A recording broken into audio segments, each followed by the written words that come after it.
पंतप्रधान मोदींच्या बागांची तपासणी का होत नाही असा सवाल उद्धव ठाकरे यांनी उपस्थित केला। तर निवडणूक आयोगाला पंतप्रधान वगळता इतरांच्या बागांच्या तपासणीचे आदेश उद्धव ठाकरेंनी केंद्र सरकारवर टीका केली आहे।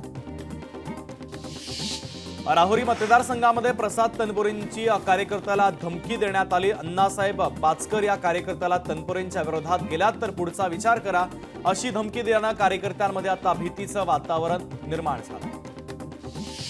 नागपूरमध्ये महायुतीच्या बॅनरवरून देवेंद्र फडणवीसांचे फोटो गायब झालेत। बॅनरवर पंतप्रधान मोदी, अमित शाह आणि अजित पवारांचे फोटो आहेत, मात्र फडणवीसांचे फोटोच नाहीये। फोटो नसल्याने राजकीय वर्तुळामध्ये चर्चांना उधाण आलंय।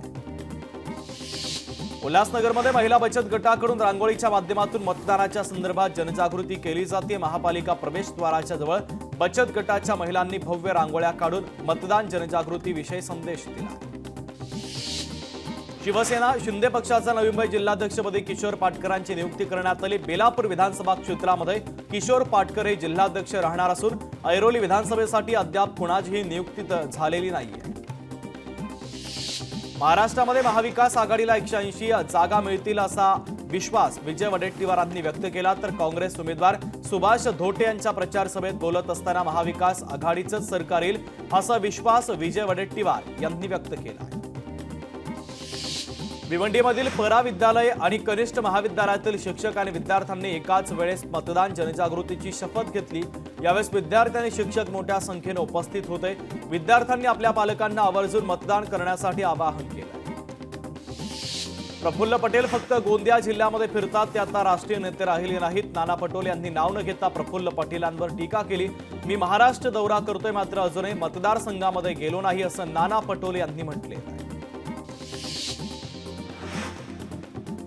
मतदान जनजागृतीसाठी भिवंडी पालिकेमध्ये कर्मचाऱ्यांनी शपथ घेतली। लोकशाही सुदृढ व्हावी यासाठी संपूर्ण ठाणे जिल्ह्यामध्ये आम्ही मतदान करणार अशी शपथ घेत निवडणूक प्रशासनाच्या वतीने मोठ्या प्रमाणात जनजागृती केली जाते।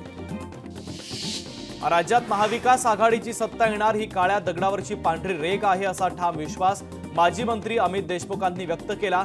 24 तारखेला महाविकास आघाडी राज्यपालांना भेटून सरकार स्थापन करेल असं अमित देशमुखांनी म्हटले आहे।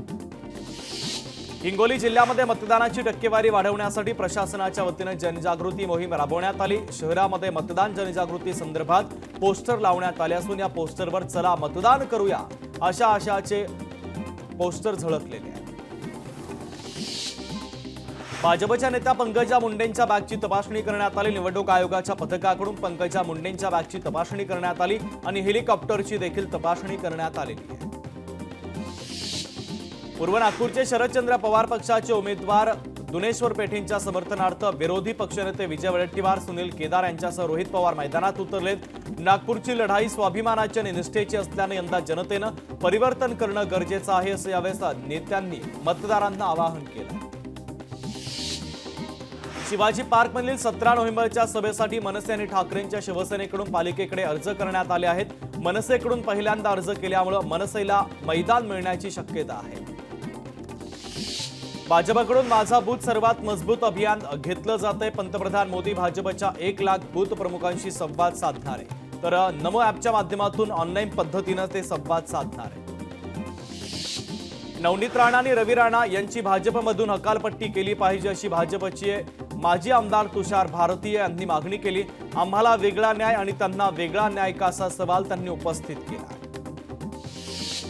कराडमध्ये गोव्याचे मुख्यमंत्री प्रमोद सावंत यांच्या बॅगची तपासणी करण्यात आली। भाजपचे उमेदवार अतुल भोसले यांच्या प्रचारासाठी आले असता कराड विमानतळावर त्यांच्या बॅगांची तपासणी झालेली आहे।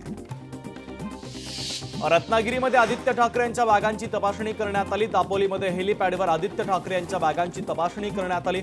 निवडणूक विभागाच्या अधिकाऱ्यांकडून देखील तपासणी करण्यात आलेली आहे। राज ठाकरे यांची उद्या ठाण्यामध्ये दुसरी सभा होणार आहे। उद्या संध्याकाळी गावदेवी मैदानामध्ये 6 वाजता सभेचं आयोजन करण्यात आलं। प्रचाराच्या शेवटच्या टप्प्यात पुन्हा एकदा अविनाश जाधवांच्या प्रचारासाठी राज ठाकरेंची दुसरी सभा आहे।